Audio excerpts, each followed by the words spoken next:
pouco longa e eu vou tomar a liberdade de iniciá-la, porque há dois temas aqui que eu gostaria de abordar, independentemente da aula, mas são assuntos ligados à filosofia espírita.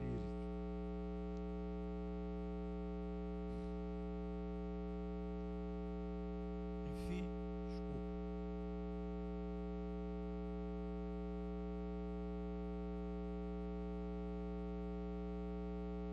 Enfim, eu acho eles tão relevantes que, se eu não puder dar a aula toda, eu vou interromper, vocês continuam o texto por si próprios. O tema é sobre o trabalho. O que significa o trabalho? Como nós temos que dar trabalho para toda a população. Nosso comprometimento é com o trabalho. A geração de trabalho, não falo nem emprego. E o outro é sobre a distribuição de riqueza de acordo com o ponto de vista espírita. A desigualdade de riqueza, como o espiritismo vê isso. Eu fui orientado para falar isso, porque nós estamos numa transição política. Eu pessoalmente me recuso a trazer muitos assuntos, mas isso faz parte da filosofia espírita, está aqui no Livro dos Espíritos, no Evangelho. Então eu não tive como fugir dessa, sei lá o que, dessa determinação. Então vamos abrir o nosso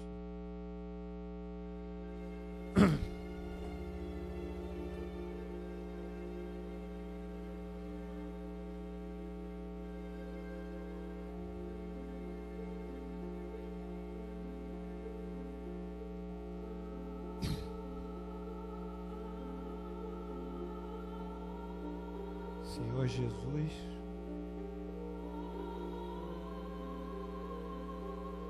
aquieta-nos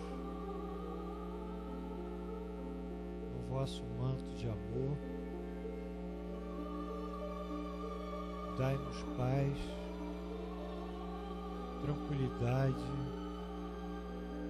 saúde.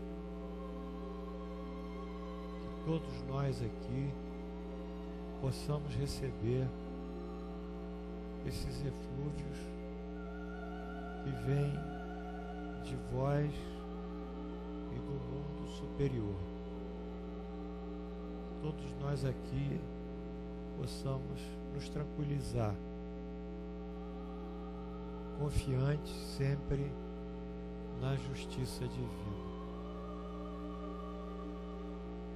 Eu vos peço, Senhor, que estenda esses pedidos aos nossos parentes, aqueles que nós estamos ligados, aos nossos amigos, aos nossos locais de trabalho e aos nossos adversários e inimigos. E em teu nome, Jesus, e em nome de Deus Onipotente, abrimos a nossa aula no dia 20 de outubro do ano 2014, pela graça de Deus. O capítulo de hoje fala do retorno do espírito à vida corporal.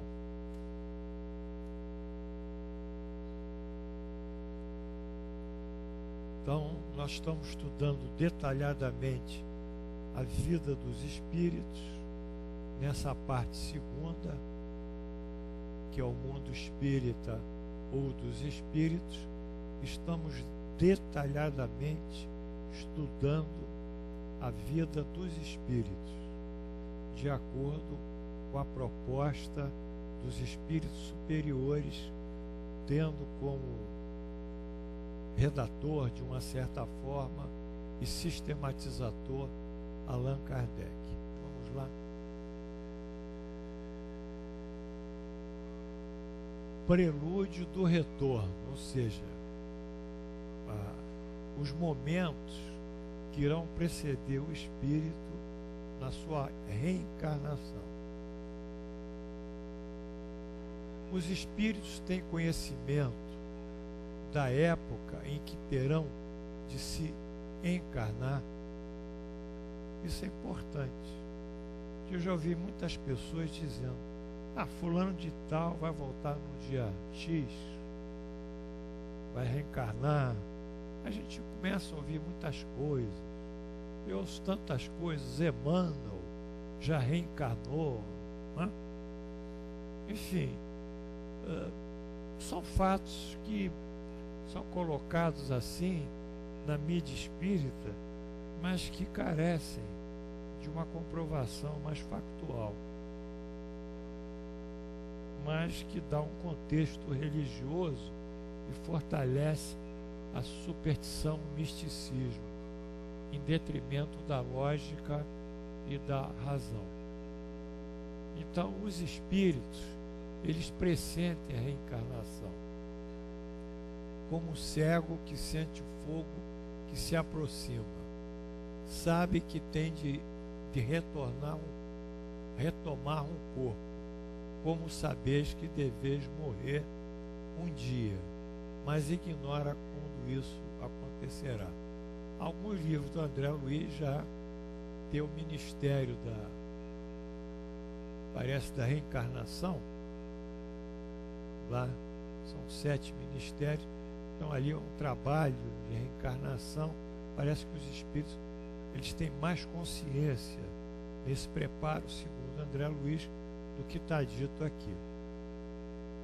Bom, a questão 166 estabelece o princípio do conhecimento do espírito sobre a reencarnação. A alma que não atingiu a perfeição durante a vida corpórea, como acaba de depurar-se? É a pergunta de Allan Kardec. Submetendo-se à prova de uma nova existência. Então, a reencarnação é um veículo de avanço para o espírito, ou seja, de depuração. Bom, portanto, sabedor ainda apresentar condições de imperfeição, a alma é por demais natural o pressentimento da necessidade de reencarnar. Muito bem, há todos os níveis disso, né? A encarnação voluntária também, discutida. Quer dizer, os espíritos são como nós.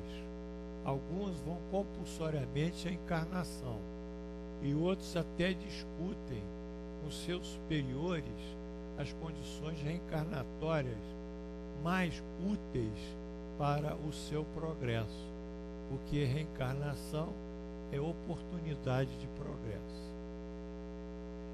Não obstante, para os espíritos atrasados, incompetentes para escolherem o tipo de reencarnação, seus superiores espirituais é que decidem, fazem a escolha. Isso que eu falei. Então eles não têm arbítrio, não discutem. Aí a citação de Allan Kardec. Lembremos aqui que para os espíritos atrasados, incapazes de fazer uma escolha com conhecimento de causa, há encarnações obrigatórias, compulsórias. Quer dizer, ele é levado a reencarnar independentemente da sua vontade, como há outros lá em cima, que são espíritos já do nível superior, lá os bons espíritos, que se compreendem, os espíritos que têm conhecimento científico, outros têm sabedoria, outros têm a bondade, e outros, num sentido só, reúnem a sabedoria, a ciência e a bondade, que são os espíritos superiores. Esse realmente tem condições de decidir junto o que é melhor para a reencarnação. O exemplo de decisão superior é de Jesus e de outros Cristos, ou Messias, que vieram ao mundo com missão específica, evolutiva. Então aqui é um pequeno gráfico que aqui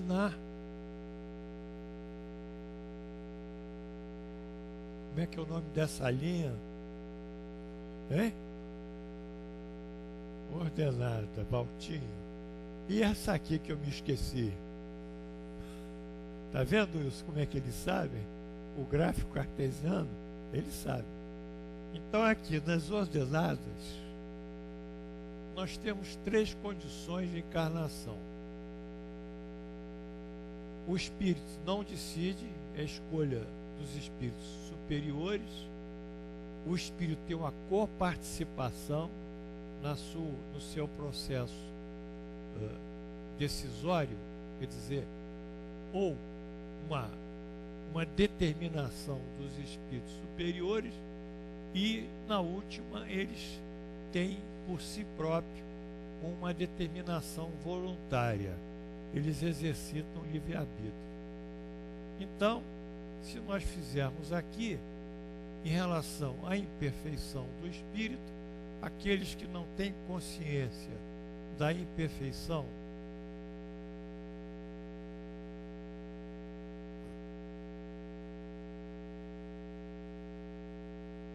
eles são dirigidos pelos espíritos superiores.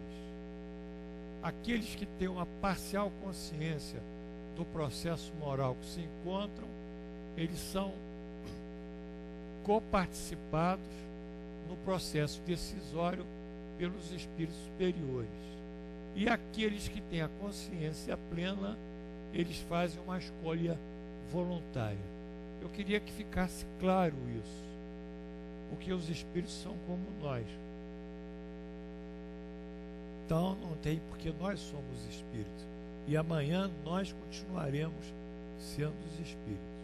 Então há diversos níveis decisórios no processo da reencarnação ou encarnação. E Allan Kardec pergunta: conclui-se ser a reencarnação uma necessidade da vida espírita, como a morte é uma necessidade da vida corpórea? Certamente, assim é. Então, a reencarnação não é karma, o adjetivo do karma, que é a ação dos sânscritos, não é uma punição. Então, há uma cultura que reencarnação seria punitiva. Mas a cultura espírita verdadeira é que a reencarnação é uma oportunidade de aperfeiçoamento, de evolução, de melhora. Portanto, é um ato de misericórdia de Deus, do que punição. Então, o comentário: tal como a morte é contingência da vida, porque nós só morremos porque vivemos. Confere? A reencarnação o é do espírito, tendo em vista a lei do progresso e da evolução. A morte é uma contingência da vida e a reencarnação é do espírito, objetivando a sua evolução e o seu progresso. Bom, todos os espíritos se preocupam com sua reencarnação. Há os que não pensam nela de nenhuma maneira, nem mesmo a compreendem, porque são ignorantes. Nós já vimos aqui espíritos, inclusive, que nem sabiam que tinham desencarnados, né? Tem descrições aqui, narrativas, né? Tudo acreditavam-se vivo. Tudo depende de sua natureza mais ou menos evoluída. Para alguns, a incerteza que se encontram quanto ao seu futuro é vivenciada como espécie de punição. Quer dizer, eles acham, ainda que eu não tenho certeza, que a reencarnação lhes trará um caráter punitivo. Como se observou, o conceito de reencarnação, suas finalidades, origem e consequências para as vidas espirituais e materiais do espírito fica sempre condicionada ao grau de sua evolução intelectual e moral. Tá certo, Zé Luiz? Todo o nosso processo no mundo, na matéria e no espírito está condicionado ao grau de evolução que nós alcançamos, moral e intelectual. Às vezes, o intelectual, numa encarnação, desenvolve sozinho, e o moral não desenvolve. Então, o indivíduo aplica a inteligência dele para o mal. Porém, na outra, quando ele aplicou aquela inteligência para o mal e voltou com uma deficiência mental, às vezes congênita, na outra, então, ele vai valorizar o aspecto moral e não desenvolver o aspecto intelectual.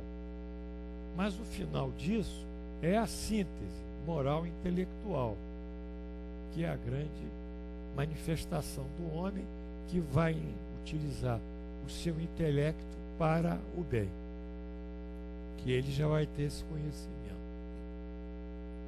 Agora, como os espíritos são criados por Deus, lá no fundo do seu inconsciente, esse conceito permanece adormecido, o de reencarnação, até que sua própria evolução inicia a sua compreensão. Porque todos nós temos o registro das nossas necessidades reencarnatórias, porque elas vão depender da lei do progresso. As questões 621 e 619 do Livro dos Espíritos vão dar o entendimento sobre o assunto. 621. Onde está escrita a lei de Deus? Na consciência. Isso aí é o capítulo das leis divinas ou naturais.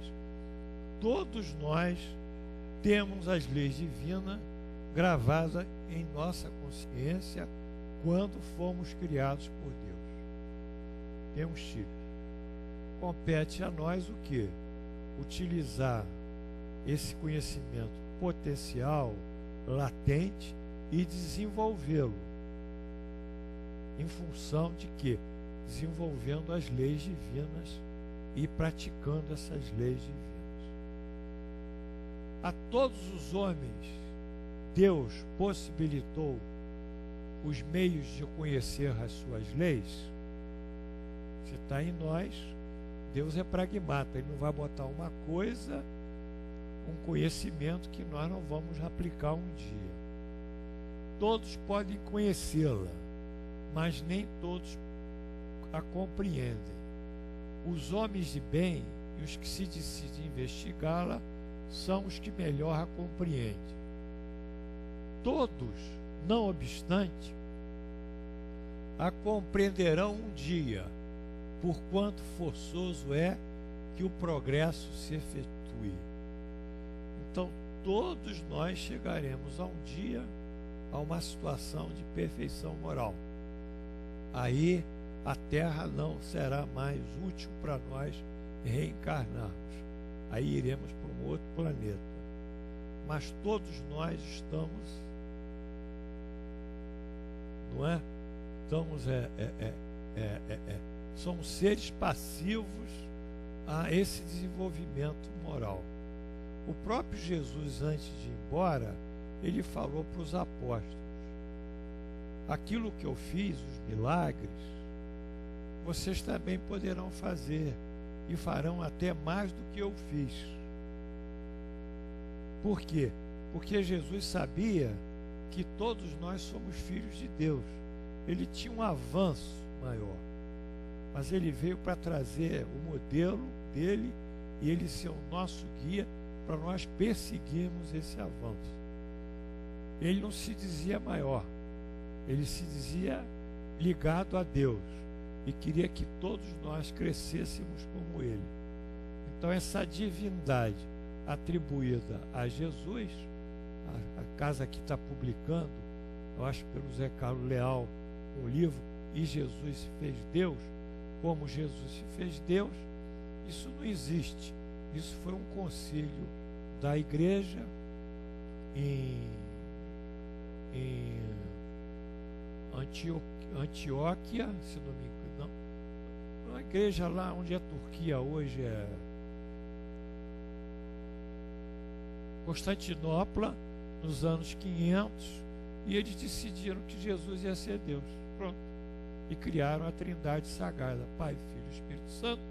Foi um concílio papal com os bispos e decidiram, e aí isso afastou a igreja dos outros povos que não concebem um Deus além do Deus que existe. E deram uma dualidade de aspectos a Jesus. Ora é o Filho, ora é Deus. Isso não é possível. Então esse trabalho explica isso, baseado fundamentalmente nesse texto, nesse concílio papal. Bom, então nós entendemos que nós poderemos ser um dia como deuses, porque está escrito no nosso livro, no nosso salmo: sois todos deuses, eis que sois filhos do Altíssimo. Quer dizer, nós temos essa divindade imanente em nós, que é dada no ato da nossa criação. Nós não podemos nos depreciar. Nós somos seres inteligentes, temos condições de evoluir e para isso realmente temos que estudar e praticar o bem. No que tange o espírito, lá em cima, apresentar a vivência de punição, que ele vive a encarnação como uma punição, quanto à incerteza do futuro, tudo se faz mais compreensível. Quem não passa por momentos de angústia por não saber o que lhe pode ocorrer no dia de amanhã, se não tem planos e esperanças? Não é isso? Quantas pessoas vivem em conflito e angústia porque não acreditam na justiça divina? São ateus, não sabem o dia de amanhã, não é? Quantas? Muitas, não é? Então, isso acontece conosco, por que que não vai acontecer com os espíritos? Claro, a falta de projetos, esperanças e de fé, aqui, projetos, esperanças e fé e confiança na justiça divina, certamente são as principais causas. Porque quem confia em Deus e ama a Deus mesmo, ele não tem essa insegurança aqui, nem na hora de encarnar. A outra pergunta é interessante. O espírito pode antecipar ou retardar o momento da reencarnação? Se ele pode dilatar o tempo no espaço, ou pode antecipar? Pode antecipá-la, pode solicitando por um grande desejo, pode retardar, recuando diante das provas, pois entre os espíritos também há covardes e indiferentes, mas o não faz sem consequências, já que sofre por esse ato de fraqueza, como aquele que recusa receber a medicação e o poder, o que o pode curar. Então, nós estamos vendo que está tudo fundamentado no livre-arbítrio do espírito, no nível do livre-arbítrio, que é o decorrente da sua evolução moral, e na justiça divina, que normatiza, que, como eu disse, vou dizer aqui, tem as suas próprias leis, a sua própria jurisprudência e regula todo esse processo reencarnatório. Como se vê, os espíritos são qual os homens. É isso que eu amo dizer. Na casa espírita, as pessoas pensam que os espíritos são seres diferenciados.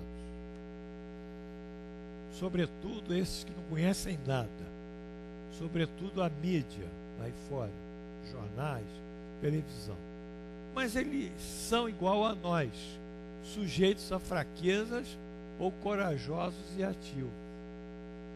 Em realidade, os homens nada mais são que espíritos encarnados. Confere, Glorinha.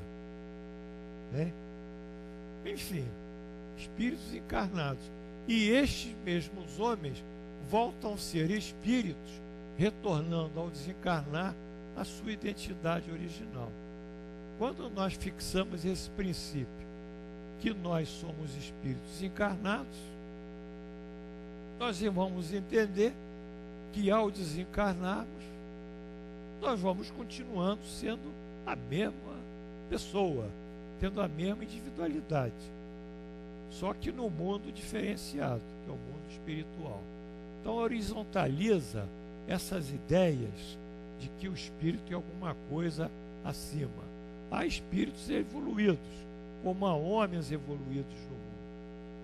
Há espíritos embrutecidos, como há homens embrutecidos no mundo. Então Allan Kardec ele se propôs a investigar isso realmente como ninguém investigou. E aí está a base de todo o conhecimento dos espíritos e da sua vida. Vou mandar mais um pouquinho. Compreende-se dessa maneira existirem covardes, recuando frente às provas, espíritos e expiações que os espera a nova encarnação, ou corajosos e diligentes que buscam o desafio. Então vamos citar um exemplo, eu gosto sempre de citar um exemplo, de Allan Kardec no livro Céu e Inferno. Um espírito dilatou a sua reencarnação, mas agora ele tomou consciência que esse postergamento foi prejudicial a ele. Então ele pede ajuda para recuperar o tempo perdido. E isso está no livro Céu e Inferno.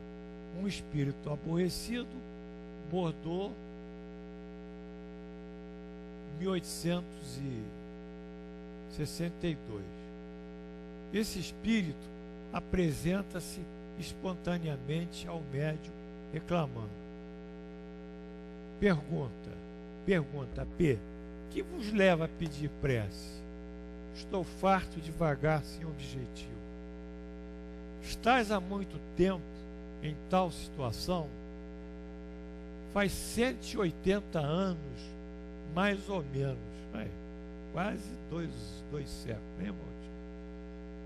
Que fizeste na terra? Nada de bom. Qual a vossa posição entre os espíritos? Estou entre os entediados. Mas isso não forma uma categoria? Aí a resposta dele é muito didática. Entre nós, tudo forma categoria. Cada sensação encontra seus semelhantes ou suas simpatias que se reúnem. Então nós sempre dissemos que os espíritos formam um grupo de acordo com seus níveis de evolução moral e intelectual. Por isso que Allan Kardec pôde classificá-los na chamada escala espírita. É um problema de sintonia. Eles vão se juntando uns aos outros. Para quem tem evidência, vai ver muita coisa de espíritos de um jeito, de espíritos de outros, porque eles estão ligados pelo processo de sintonia. Enquanto esperais uma nova encarnação, aprai-vos repetir as vossas comunicações, quer dizer, você gostaria de voltar a se comunicar conosco? Aí ele responde: invocai-me para obrigardes a vir, pois com isso me prestareis um benefício. Então ele ficou 180 anos postergando a encarnação, mas agora ele teve que tomar consciência que ele perdeu muito tempo. Agora, Allan Kardec faz uma variante nisso. Se um espírito se considerasse bastante feliz numa condição mediana entre os espíritos errantes, quer dizer, os desencarnados, e a face dessa condição não desejasse elevar-se, poderia prolongar indefinidamente esse estado de não reencarnação? O que vocês acham? Não, tem uma lei chamada lei do progresso. É uma lei divina. Então não adianta, ele pode postergar, ele pode adiar, mas ele não pode impedir. Indefinidamente não. Cedo ou tarde o espírito sente a necessidade de progredir. Progredir. Todos têm que se elevar. Esse é o destino de todos.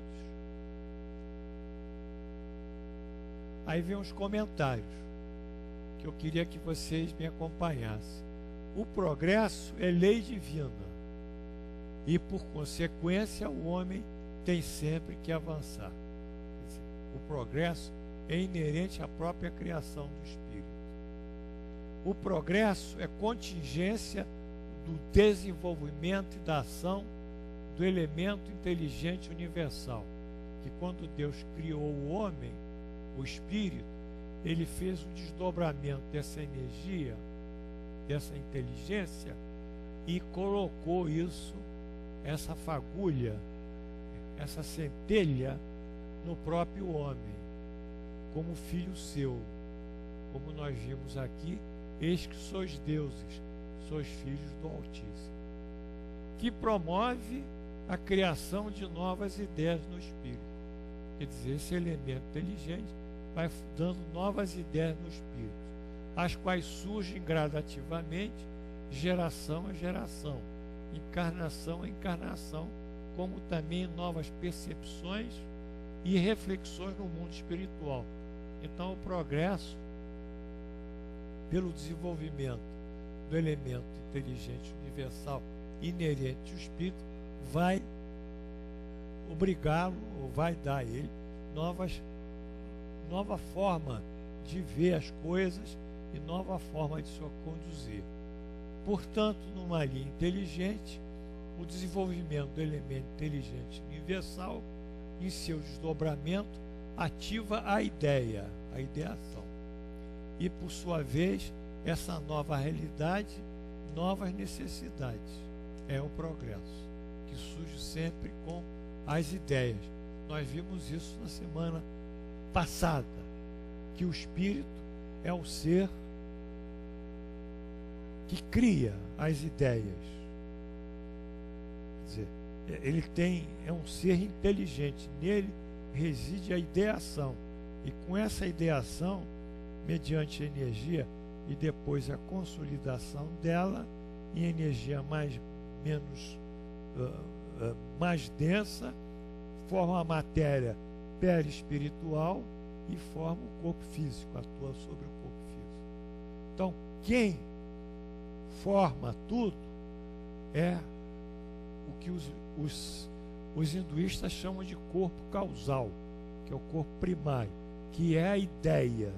Por isso que nós temos que trabalhar da nossa moral, que quanto a moral for melhor, nossas ideias serão melhores, nossa sintonia será melhor, nós vamos criar novas aptidões, enfim, vamos criar toda uma série de novas circunstâncias.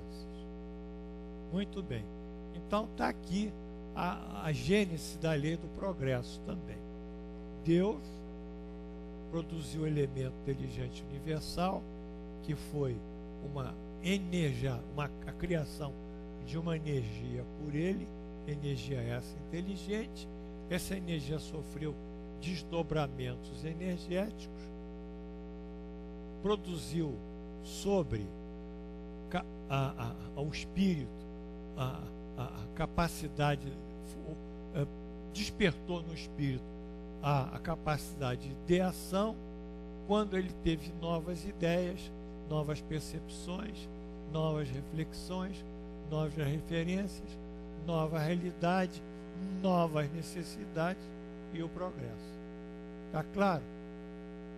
Aí a gente pode também colocar isso na ciência, que é o processo de criatividade do cientista, ou na ciência, que é a pesquisa que o cientista faz. Enfim, essa origem, essa fundamentação do princípio inteligente no homem é que realmente nos conduz ao grande objetivo, que quando ele se liga a essa parte moral, Marco, ele nos leva a uma situação muito extraordinária, muito, muito gratificante. Então, é por isso que há o progresso. A união da alma com este ou aquele corpo está predestinada ou no último momento que se faz a escolha?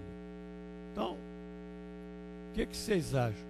Você acha que essa alma vai se unir a um corpo no último momento? Ou já há um estudo que justifique ela se unir àquele corpo? Ele falou em corpo. Claro que na criação tudo é regido pela inteligência divina. Nós não podemos supor coisas aleatórias ou coisas de último momento. Há uma programação reencarnatória para aquele corpo, para aquele ser que vai ser fecundado num ato sexual. Vai ser, enfim. O espírito é sempre antecipadamente designado. Ele é designado para reencarnar, tendo escolhido a prova que deseja sofrer. Então ele pede para reencarnar, porque ele vai se aperfeiçoar. Ora, a Deus que tudo sabe e tudo vê, previamente é conhecedor que tal espírito se unirá a tal corpo. Isso é muito interessante. Como tudo na criação, a lei divina é o mecanismo regulador fundamentalmente, é o mecanismo regulador fundamentalmente pelo desdobramento do elemento inteligente universal. E sendo conhecedores desse fato, foi que os espíritos superiores responderam à primeira questão do Livro dos Espíritos, que é o elemento regulador. Qual é a primeira questão que nós estudamos? Que é Deus. Isso é tão bonito, Marquinhos. Melhor que surfar. Olha aqui. A inteligência suprema. Olha só o nosso Pai. Regula assim a causa primária de todas as coisas. É a inteligência suprema e a criação de tudo que existe se manifesta subjetiva e objetivamente.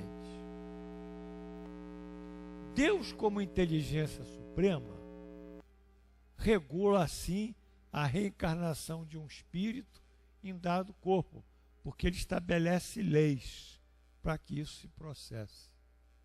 Como as leis da física, as leis da química e outras leis da natureza, Deus regula o próprio processo encarnatório. Não é ele, é o elemento inteligente que ele criou para regular toda a criação. E aí a resposta está clara. Por quê? Porque ele é inteligência suprema. Mas a gente tem um fachozinho dessa inteligência em nós. É isso que nós temos que entender também. Que é uma partícula desse elemento inteligente em nós. E essa partícula é que está regulando a nossa vida aqui. Todas as nossas células, as transformações, a absorção, a assimilação, a metabolização, a excreção, enfim, as trocas gasosas, as trocas energéticas, enfim, a diurese, e etc, etc. A diurese tem uma regulação divina. É só a gente focar nela, no elemento inteligente, e pedir que ele regule a minha diurese. Está certo aí, Irene? Aí no fundo? E meu amigo, está certo aí? Então a gente está regulado pelas leis divinas. Os minerais, os vegetais, tudo está regulado. Não tem como. Bom, pode o espírito escolher o corpo que deve encarnar ou tão somente o gênero de vida que lhe servirá de prova? Olha só a pergunta do Kardec. é o corpo ou o gênero de vida. Pode escolher também o seu corpo, porque as imperfeições do corpo são provas que o ajudam no seu adiantamento. Se ele vencer os obstáculos com os quais se deparará, mas a escolha nem sempre depende dele. Então a gente vê mentes de cientistas, gênios, mas que utilizaram a sua ciência para o mal, na encarnação. Pobre daqueles caras que jogaram a bomba atômica, aqueles aviadores. Né? O que vai acontecer com eles? Não é? Então, essas pessoas que estão produzindo armamentos, né? Mecanismos de destruição, gases letais, eles, numa nova encarnação, entrarão como deficientes mentais ou terão problemas sérios, para que eles acusem a responsabilidade dos seus atos e acusem também o erro que eles cometeram. E, mediante o sofrimento deles, sendo um espírito altamente inteligente, ele não pode usar sua inteligência, porque ele tem uma anaplasia na córtex cerebral, uma displasia, tem uma alteração lá qualquer, ou tem uma paralisia cerebral e pronto, tem que ficar na cadeira de roda desde que nasceu. Então a lei divina, ela vai transitando e procurando sempre, através desse processo inteligente, fazer o sujeito evoluir. Só que quando o sujeito evolui, ele acha que é um castigo, mas o Espiritismo acha que é um avanço, que ele está tendo uma oportunidade. Mas quando nós falamos da reencarnação, desse processo inteligente que é a reencarnação, e falamos especificamente de um corpo e de um meio ambiente, então nós temos que considerar diversos fatores. O corpo, os fatores genéticos. Quer dizer, como é que vai ser formado esse corpo? A posição de cada gene no cromossoma. O cromossomo é um filamento, sobe um pouquinho, que está dentro da célula, enrolado em dupla hélice. São os genes, e esses genes vão formar 46 cromossomos. 23 vêm do pai e 23 vêm da mãe. Os genes são formados por nitrogênio, fósforo, oxigênio, hidrogênio e carbono, e são chamados nucleosídeos, os genes, que estão formando o cromossomo. Em abril de 2003, foi estabelecida a sequência desses elementos, nitrogênio, fósforo, oxigênio, hidrogênio e carbono, no nosso organismo. E o sequenciamento dele deu 3,1 bilhões de pares. Vocês sabem o que é isso? Se a gente tirar um gene mais para baixo ou mais para cima, a gente muda o indivíduo, psiquicamente ou biologicamente. Então tem que ser uma inteligência incrível para poder articular a combinações de 3,1 bilhões. Quer dizer, análise combinatória. Essa análise combinatória, se algum matemático fizer, de 3,1 bilhões de dois pares, vai dar zilhões, que é o número que a gente nem sabe. E quem regula esses zilhões? Deus. Né?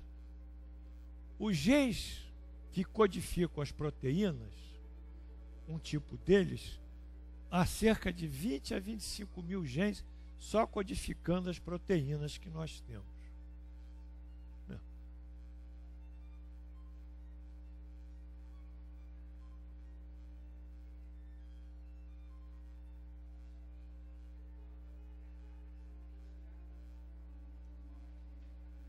espírito. Não. Isso está mal feito. A pergunta procede. Ele volta à sua natureza original. Tá certo? Depois você me corrige que eu vou corrigir a apostila. Bom, aqui temos olha, um nucleosídeo, ó, que vão formar os genes, tá vendo? Essa estrutura química aqui que não interessa para vocês muito, mas vocês precisam saber que existe essa estrutura química. Essa estrutura química aqui forma aqui, ó, propriamente o gene, ó. Isso aqui é um gene, vai. Eles se juntam, fósforo, oxigênio, fosfatos, carbono, hidrogênio, né? Pontes de hidrogênio. Isso aqui é a estrutura do gene. E esses genes é que vão formar, esses aqui é que vão formar os ácidos nucleicos. Está claro isso? E os ácidos nucleicos é que vão ser responsáveis pela toda a reprodução celular. Tudo, a fisiologia e reprodução. Portanto, eu só trouxe isso aqui para vocês entenderem um pouquinho do que representa a formação de um corpo. A dificuldade que a gente tem, né, Glorinha? Mas, além disso, o corpo, quando o espírito vai escolher a sua encarnação, ele vai escolher a sua etnia, a sua raça. Os estudos feitos em genética mostram que as diferenças raciais encontradas nesse conjunto de genes, nesse patrimônio de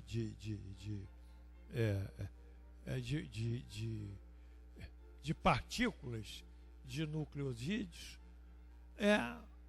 entre o negro, o branco, o índio, é 0,9%.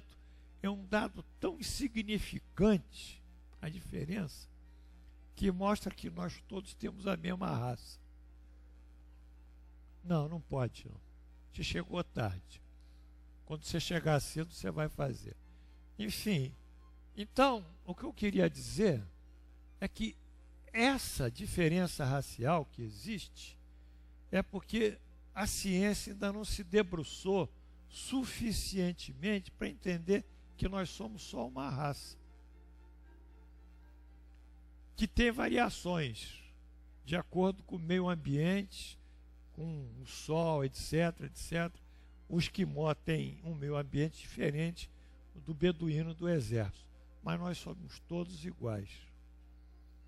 Antes disso, ainda nós somos mais iguais, porque nós somos espíritos. Espíritos não tem sexo, não tem diferença. Somos uma criação divina.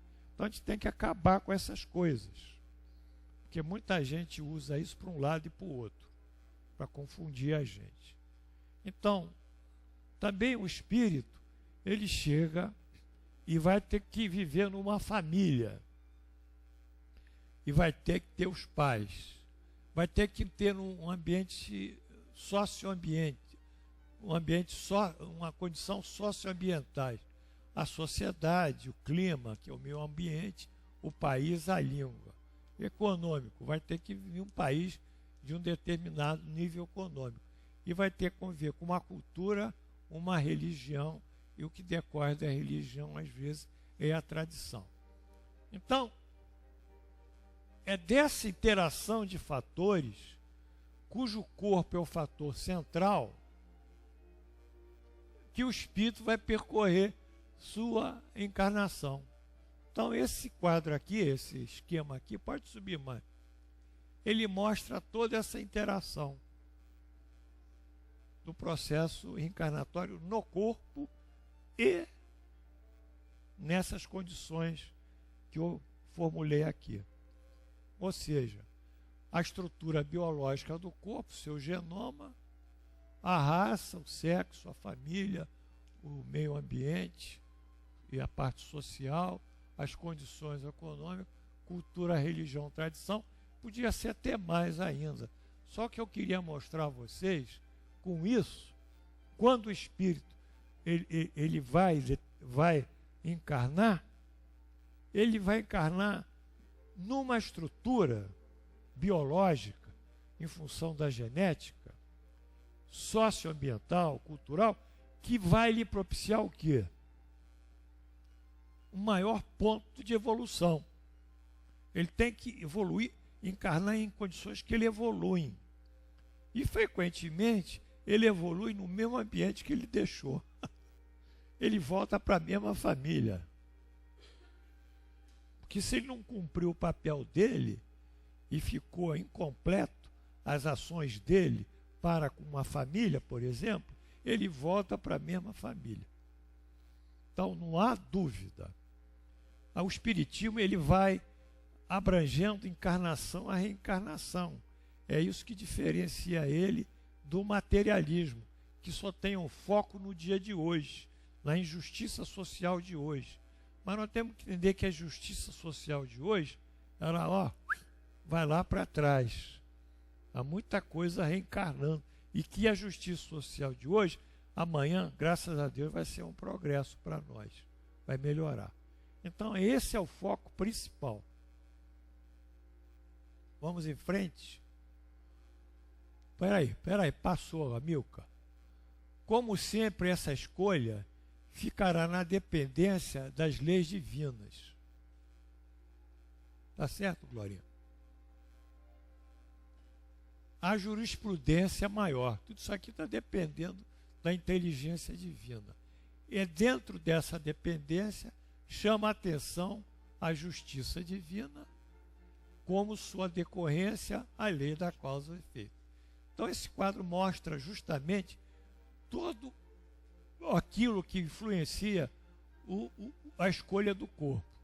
Quando Deus ele produz as leis divinas, vamos subir, e dentro delas a justiça divina, a lei da causa e efeito é decorrente da justiça divina, essa lei da causa e efeito é que vai regular a escolha do corpo, do espírito encarnado. Está claro isso? Ou não está claro? Por que a gente tem bolsões de pobreza, como na África, não é isso? Porque a gente supõe que os espíritos na África são atrasados.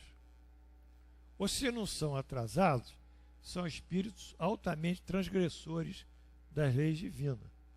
Eu tenho para mim que ali tem muito espírito de colonizador, porque a África foi explorada desde que o Brasil foi descoberto, já tinha escravos.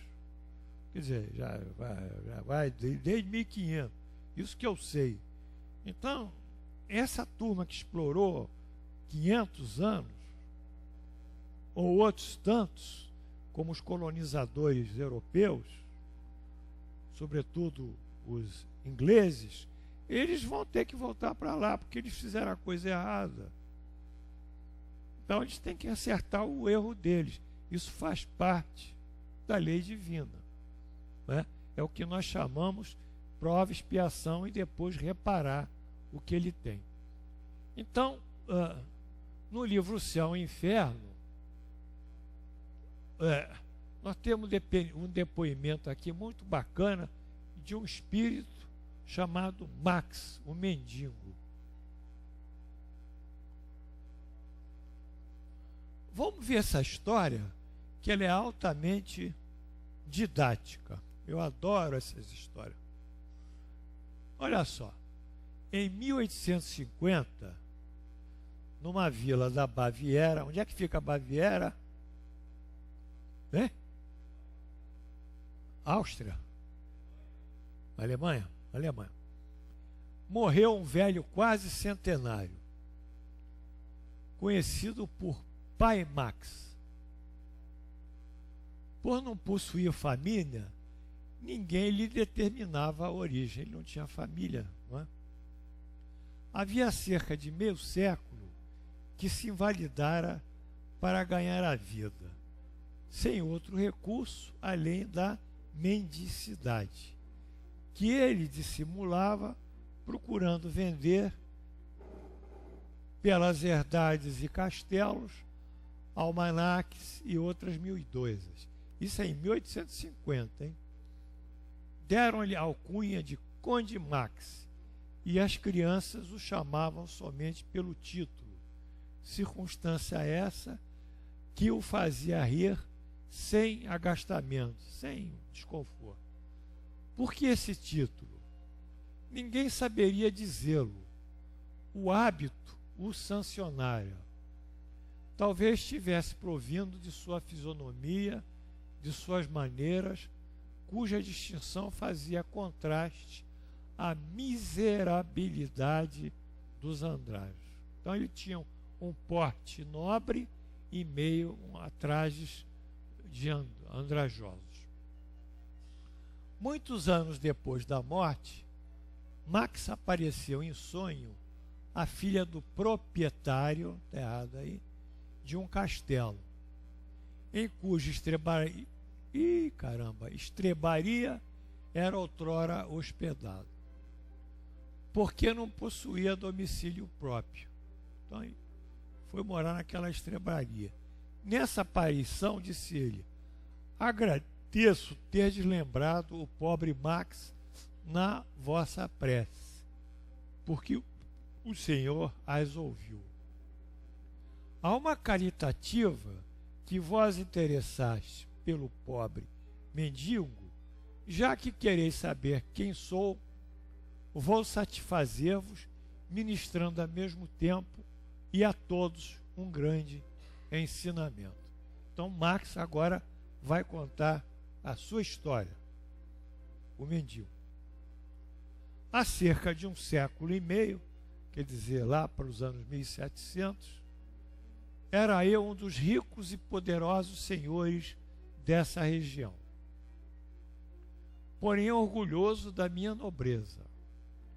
A fortuna imensa, além só de me servir aos prazeres, mal chegava para o jogo, para o deboche, para as orgias, que eram a minha única preocupação na vida. Quanto aos vassalos, porque os julgasse animais de trabalho, destinados a servir-me, eram espeziados e oprimidos para proverem as minhas dissipações. Surdo aos seus queixumes, como em regra também o era com todos os infelizes, julgava eu que eles ainda se deveriam ter por honrados em satisfazer-me os caprichos. Morri cedo, exausto pelos excessos, mas sem ter de fato experimentado qualquer desgraça real. Ao contrário, tudo parecia sorrir-me, a ponto de passar por um dos seres mais felizes do mundo. Tive funerais suntuosos e os boêmios lamentavam a perda do ricaço, mas a verdade é que sobre o meu túmulo nenhuma lágrima se derramou, nenhuma prece por mim se fez a Deus, de coração, enquanto minha memória era amaldiçoada por todos aqueles para cuja miséria contribuíra. Ah, como é terrível a maldição dos que prejudicamos, pois essa maldição não deixou de ressoar meus ouvidos durante longos anos que me pareceram uma eternidade. Isso ele já estava desencarnado. Depois, por morte de cada uma das vítimas, era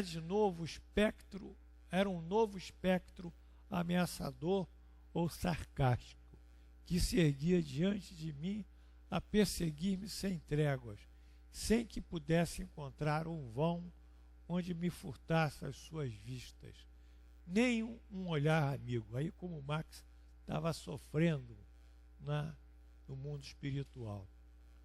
Cansado por fim, opresso qual viajor, que não lobriga, que não alcança, não vê o termo de sua jornada, exclamei: meu Deus, tende compaixão de mim. Quando terminará essa situação horrível? Então, uma voz, primeira que ouvi, depois de haver deixado a terra, disse: quando quiseres. Que será preciso fazer, grande Deus? Repliquei: dize-o que a tudo me sujeitarei. É preciso o arrependimento. É preciso te humilhares perante os mesmos a quem humilhaste. Pedir-lhes que intercedam por ti, porque a prece do ofendido que perdoa é sempre agradável ao Senhor. Eu me humilhei e pedi aos meus vassalos e servidores, isso é no mundo espiritual, que ali estavam diante de mim e cujos semblantes, pouco a pouco, mais benévolos, acabaram por desaparecer. Isso foi para mim como uma nova vida. O desespero deu lugar à esperança, enquanto eu agradecia a Deus com todas as forças da minha alma. Então Max, ele pediu perdão àqueles vassalos, aquelas pessoas que ele humilhou, que ele torturou em vida, mas que estavam mortos também, desencarnados como ele. A voz acrescentou: príncipe, ao que respondi: não há aqui outro príncipe senão Deus, o Deus onipotente que humilha os soberbos.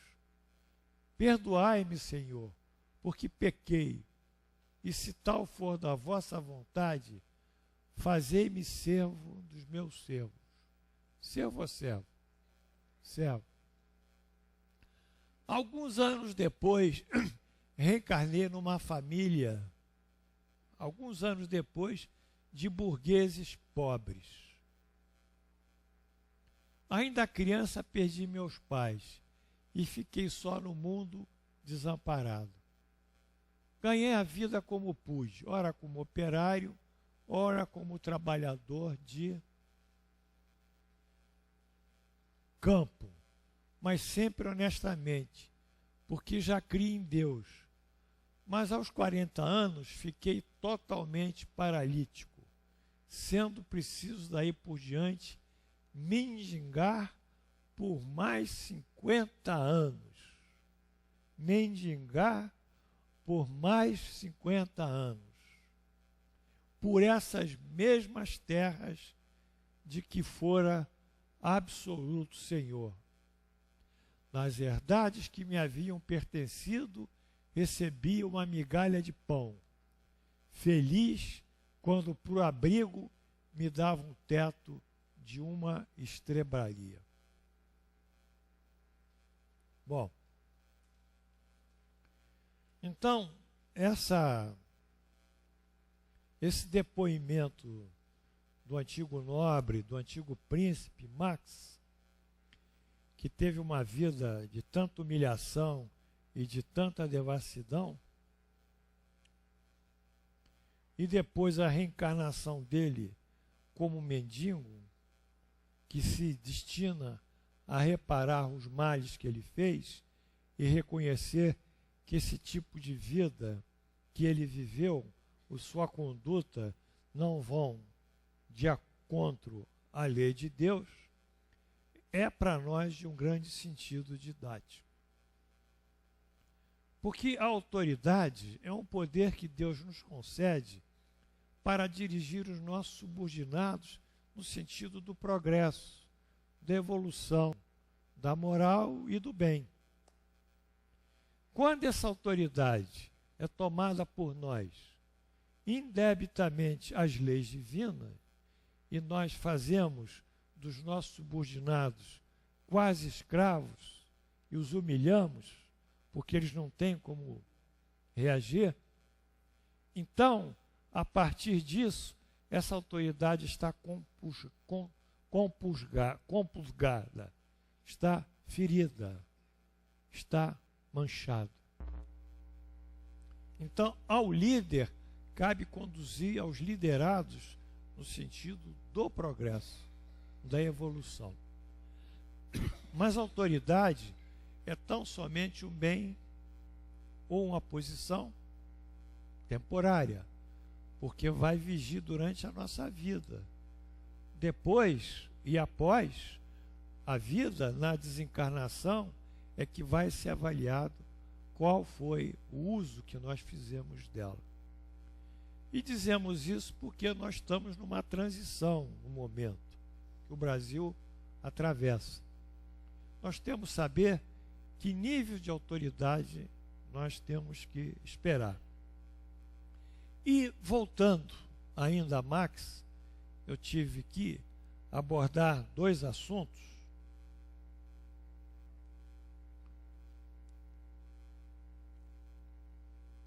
O primeiro é a visão espírita da desigualdade das riquezas. Isso aqui é o capítulo 16 do nosso Evangelho segundo o Espiritismo, que fala que não se pode servir a Deus e a Mamon, ao mesmo tempo, o Deus da riqueza. Hein? Deu anteontem? Então você estava intuída. Bom, desigualdade da riqueza.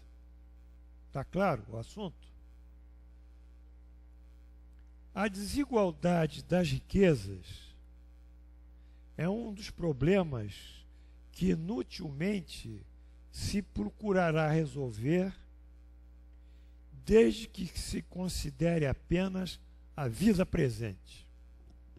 Foi o que aconteceu com Marx. Como é que um homem tem tanto dinheiro concedido por Deus quando ele é um indivíduo cruel, desumano? A vida atual dele, naquela vida ele foi isso, mas essa desigualdade da riqueza ela vai ser depois transformada pela reencarnação e pelo tempo.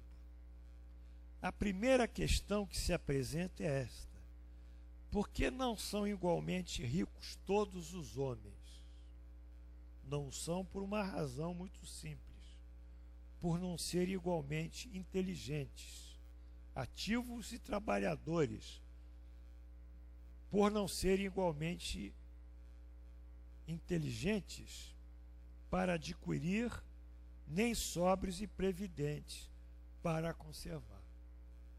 Então, um dos fatores da desigualdade é o próprio indivíduo. Uns trabalham e outros não. Uns são criativos e outros são passivos. É, aliás, ponto matematicamente demonstrado que a riqueza repartida com igualdade a cada um daria uma parcela mínima, insuficiente, que, supondo efetuada essa repartição, o equilíbrio em pouco tempo estaria desfeito pela diversidade dos caracteres e das aptidões, que, supondo-a possível e durável, tendo cada um somente com que viver, o resultado seria o aniquilamento dos grandes trabalhos. Porque todo mundo já estaria satisfeito dentro do seu quadro inicial. Para que eu vou trabalhar se eu tenho tudo na mão? Então isso seria o aniquilamento do progresso, porque o homem tem que criar necessidades, e lá nós vimos que as necessidades são criadas pelas novas ideias, pelo desenvolvimento do princípio inteligente, que de uma forma ou de outra, mesmo que deixe uma população muito tempo ociosa, lá na frente isso vai estourar, porque a lei do progresso é inexorável. Bom, que admitindo desse ela cada um necessário, já não haveria o aguilhão que impele os homens às descobertas, aos empreendimentos, aos trabalhos. Se Deus a concentra em certos pontos, é para que daí se expanda em quantidade suficiente de acordo com as necessidades. Então, esse é o primeiro ponto que eu teria que tocar, que é o caráter socialista do Espiritismo. Allan Kardec era chamado pelos seus biógrafos como um socialista utópico. Mas nós, espíritas, temos o viés socialista. Ou seja, porque nós temos as leis divinas, que são as leis da igualdade, as leis que promovem o trabalho, que promovem uma concepção de uma distribuição não equitativa da riqueza, mas de submeter a cada indivíduo, dentro das suas necessidades, o mínimo que ele precisa. Não podemos conceber uma riqueza acumulada num só ponto e no outro ponto aqui haver a pobreza, a fome. Temos que movimentar isso no sentido de prover o indivíduo dentro das suas necessidades básicas. O cidadão, isso que é o espiritismo, que é a saúde, a educação, transporte, habitação, saneamento básico, enfim, tudo que nós nos propomos. Bom, isso é o socialismo, não é? Que dá a cada um também o livre-arbítrio para escolher. Por isso que é um socialismo de ordem democrática. É um socialismo, uma social-democracia, porque os indivíduos escolhem os seus representantes dentro desse regime. Muito bem. Então, essa é um questionamento que Allan Kardec fez na época da Revolução Industrial, quando a Inglaterra usava o trabalho escravo, que nós vimos aqui, das crianças, né, de todos, explorando aquele operariado ao exangue, a perda de suas forças, e aí Marx reagiu, baseado na filosofia de Hegel, que é uma dialética muito bem estruturada, jogou dentro do materialismo e criou o comunismo, que é uma utopia que o tempo mesmo revelou que foi uma coisa que a história escreveu a sua própria extinção e que durante o tempo que vigiu realmente não produziu os efeitos que pretendeu. Então, agora, feito essa concepção da distribuição de riqueza, que o Espiritismo fala, da desigualdade, e ele explica isso, como nós vimos, nós temos que falar da lei do trabalho. Lei do trabalho. Primeira pergunta. Necessidade do trabalho.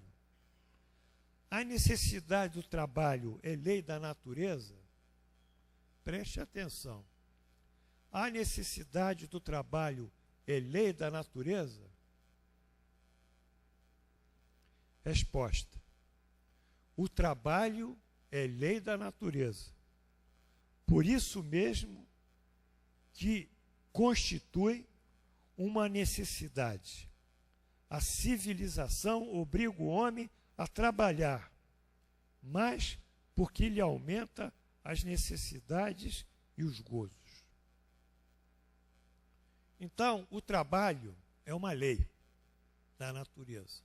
Nós não podemos subtrair ninguém ao trabalho, nem deixar ninguém sonado para não trabalhar, porque nós ferimos a lei da natureza, lei divina. E esse ponto aqui é o ponto mais importante que eu queria dizer para vocês, que é adorável, em que Allan Kardec abrange o trabalho e a economia. Preste atenção. Não basta se diga ao homem que lhe corre o dever de trabalhar. Pinheiro, tem que trabalhar. Você vai dizer, como é que eu vou trabalhar, professor? Aonde? Eu não tenho oportunidade. Não é? Portanto, é preciso que aquele que tem de prover a sua existência por meio do trabalho, Pinheiro, Valtinho, encontre em que se ocupar, o que nem sempre acontece. Então, esse problema da falta de oportunidade de trabalho é grave. É grave. É muito sério. Vamos continuar. Quando se generaliza essa falta de trabalho, a suspensão do trabalho assume proporções de um flagelo, qual a miséria. A ciência econômica, a economia, procura remédio para isso, no equilíbrio entre a produção e o consumo. Mas esse equilíbrio, dado seja possível estabelecer-se, sofrerá sempre intermitências, quer dizer, interrupções, durante os quais não deixa o trabalhador de ter que viver. Então, ele tem que trabalhar e tem que viver. E a ciência econômica procura evitar o desemprego. Mas nem sempre isso é possível. Há um elemento que não se costuma fazer pesar nessa balança, e sem a qual a ciência econômica não passa de simples teoria. Agora nós vamos chegar aonde o Kardec chegar. Dentro da ciência econômica, há um elemento que ela não considera. Por isso que ela fica na teoria, em muitos países. Muitos. A Europa tem desemprego forte, né? Muito. Esse elemento, Kardec diz, é educação. Eu tenho que sentar aqui que eu sou professor. Esse elemento é educação.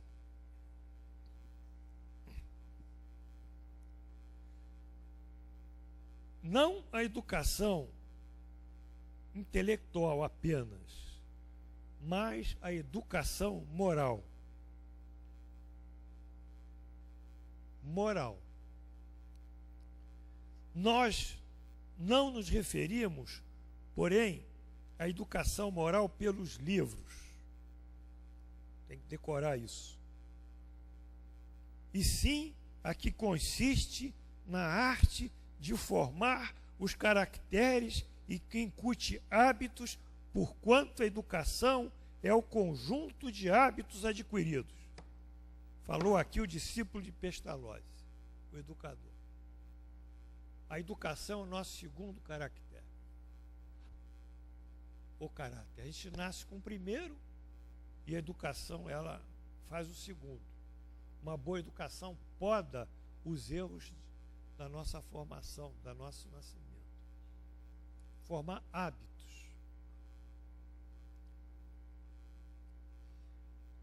Considerando-se o aluvião de indivíduos que todos os dias são lançados na torrente da população, sem princípios, Pinheiro, milhões de jovens são lançados anualmente na população, sem princípios, sem freio, entregues aos seus próprios instintos, serão de espantar as consequências desastrosas que daí decorrem. Será de espantar a criminalidade que daí decorre? Será de espantar a dependência de drogas, o tráfico, a vida marginal, tudo aquilo que foge aos princípios de uma boa sociedade? Será que é preciso espantar ainda, se espantar a corrupção, quando o corrupto de hoje foi aquele jovem de ontem, que não teve esses princípios, e apenas mais velho, com poder na mão, usou a sua incapacitação moral? Quando essa arte da educação moral for conhecida, compreendida e praticada, o homem terá no mundo hábitos de ordem e de previdência para consigo mesmo e para com os seus de respeito a tudo o que é respeitável, hábitos que permitirão atravessar menos penosamente os maus dias inevitáveis. Ah, meus amores, a desordem e a imprevidência são duas chagas que só uma educação bem entendida pode curar. Este é o ponto de partida, o elemento real do bem-estar, o penhor da segurança de todos. Parece que ele está vendo a UPA aqui. Pessoal, nós temos que entender que o Brasil que nós esperamos é o Brasil que começa na creche. Por favor. Por favor. É o Brasil que começa na creche, com uma pedagoga qualificada, quer dizer, a valorização dos professores como bacharéis de letras, que podem ser professores, bacharéis em física, química, a qualificação do nosso professores.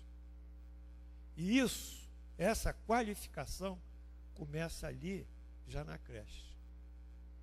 Que quando o aluno entrar no colégio, ele tem que ficar em tempo integral. Não existe educação, e isso com viés também moral, não religioso, que cada um deve seguir a sua religião, mas de princípios, isso formará uma nova geração, que vai chegar ao primeiro grau, ao ensino médio, e vai chegar à faculdade, com uma outra visão. Então, o problema nosso chama-se educação de base. Enquanto nós não oferecermos, isso vai demorar anos, a educação de base. E outro problema é a saúde, que eu sofro como médico. Alô? Não, eu não quero falar nisso, eu tenho que falar o que o Espírito mandou falar. Então, como médico, eu sofro.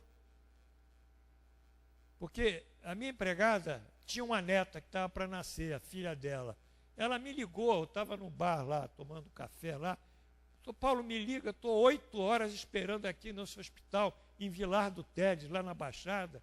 A menina está com contrações já, de parto. Falei, peraí. Aí veio um espírito.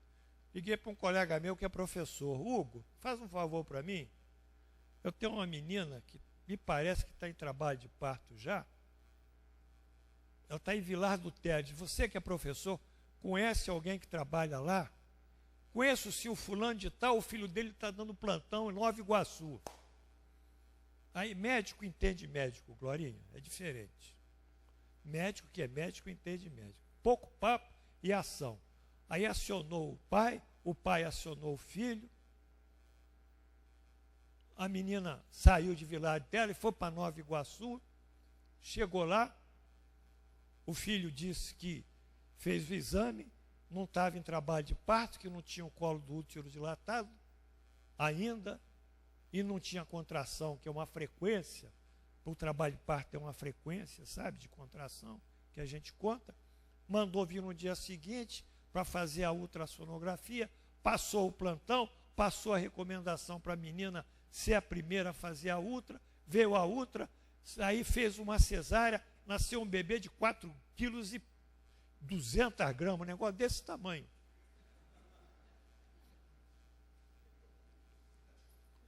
Então, por que isso? Porque ainda há médicos que se sacrificam, porque nós médicos não temos essa carreira que é dado no judiciário. Porque no judiciário o cara chega lá e começa como serventuário, né? E vai subindo, digitador, vai subindo, às vezes se torna um juiz, vai subindo, desembargador, e vai subindo, todos eles crescem. E no concurso público que eles fazem, ele vai para Rondônia. Se ele fizer um concurso para promotor ou para defensor público, mandam lá para Rondônia, dependendo da classificação. Mas pagam. Porque a nossa classe não tem um plano. Esse é um problema. Porque a nossa estrutura de saúde não funciona. É outro problema. Porque não temos educação. Temos UPA, que são organismos repressores de fachada. Por quê? Porque justamente, e eu choro, porque o Brasil, até hoje, nunca deu valor ao problema da educação. Nunca. O valor que devia dar. Começando da base. Não é da bolsa lá para cima, pode até dar bolsa lá, na faculdade lá em cima, fazer, mas tem que ter a base. E por que isso? Porque estão faltando no Brasil milhares de engenheiros, quando deu o pique, agora não. Estava faltando milhares de profissionais qualificados, porque nós não tínhamos qualificação. Não. Então foi isso que me mandaram dizer. Eu completo aqui, sem entrar em detalhes, porque eu não gostaria pessoalmente de falar nisso, mas o Espírito mandou. Então eu falei sobre o concepção.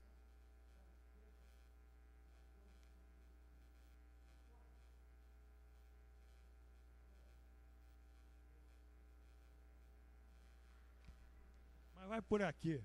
Alô? Não vai, censurou tudo.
Eu lembro a vocês que sobre a desigualdade da riqueza é o capítulo 16, se eu não me engano, do Evangelho segundo o Espiritismo. Não terás dois senhores, ou Deus ou a Mamon. E sobre a lei do trabalho, está no nosso livro dos Espíritos, a filosofia espírita, isso é filosofia, está no capítulo As Leis Divinas, na parte As Leis Divinas, que nós vamos estudar, mas está na lei do trabalho, com observações preciosas do professor Kardec sobre a gestão econômica, que tem que ter o viés do valor, fator moral, para que os indivíduos saibam, nos momentos de crise econômicas, produzirem uma distribuição mais equitativa das riquezas. Enfim, é isso que nós temos aqui para encerrar. Eu me considero quites com meus superiores. Vocês, meus amigos, pediram e eu falei. Agora eu vou descansar. Ave Maria.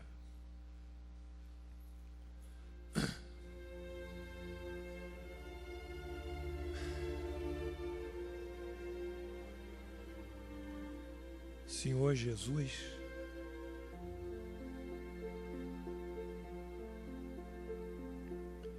pedimos por todos esses irmãos que estão em sofrimento, em dor. Pelo nosso irmão Pedro Salgado, que tem um problema psiquiátrico, quadra 2, 202, lote 3,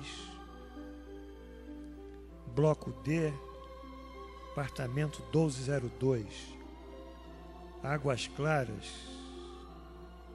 condomínio das Andorinhas. Que esse irmão sofra a desobsessão para tirar essa atuação espiritual negativa. Pedimos por todos esses que estão aqui nesses papéis, pedimos por esses irmãos desencarnados, que eles recebam, aonde estiverem no espaço espiritual, assistência vossa. Pedimos por todos os alunos, suas familiares, seus filhos, esposas, esposos, parentes em geral, que tenhamos aqui um fim de noite muito tranquilo e uma semana também de muita paz. E assim, em vosso nome, Jesus, agradecendo também a ajuda dos bons espíritos que nos assistiram, agradecendo também a Frei Luiz, o mentor da nossa instituição, elevamos o nosso pensamento na prece que nos deixastes.